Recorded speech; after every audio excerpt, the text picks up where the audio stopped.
ఆటోల్లో బస్సులో పరిమితికి మించి విద్యార్థులు. వేలకి వేలు ఫీజులు, సదుపాయాలు మాత్రం సున్నా. స్పష్టంగా కనిపిస్తున్న అధికారుల నిర్లక్ష్యం. ఏదైనా అయితే ఎవరిది బాధ్యత? పట్టణంలోని ప్రైవేట్ పాఠశాలల యాజమాన్యాలు విద్యార్థుల భద్రతకు బదులుగా లాభాలపై దృష్టి పెట్టడం వల్ల స్కూల్ బస్సుల్లో ప్రయాణ స్థితులు, భద్రతా లోపాలు తలెత్తుతున్నాయి. పరిమితికి మించి విద్యార్థులను బస్సుల్లో ఎక్కిస్తూ వారికి సరైన సీట్లు లేకుండా నిలబడి ప్రయాణించేలా బలవంత పెట్టడం వంటి చర్యలు చేపడుతూ విద్యార్థుల జీవితాలతో ఆటలాడుకుంటున్నారని విమర్శలున్నాయి.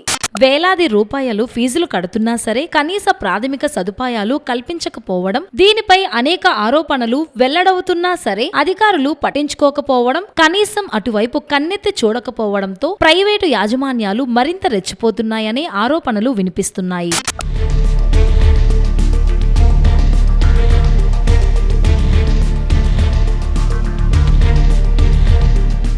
ఆర్టీఏ అధికారుల పనితీరు, ఫిట్నెస్ పరీక్షలు, సీటు ఏర్పాట్లు వంటి నియమాలను సక్రమంగా అమలు చేయకపోవడం అధికారుల నిర్లక్ష్యాన్ని సూచిస్తుంది. డబ్బు కోసం విద్యార్థుల భద్రతను విస్మరించడం, లీజు ఒప్పందాలను ఉల్లంఘించడం వంటి వాస్తవాలు బయటపడ్డాయి.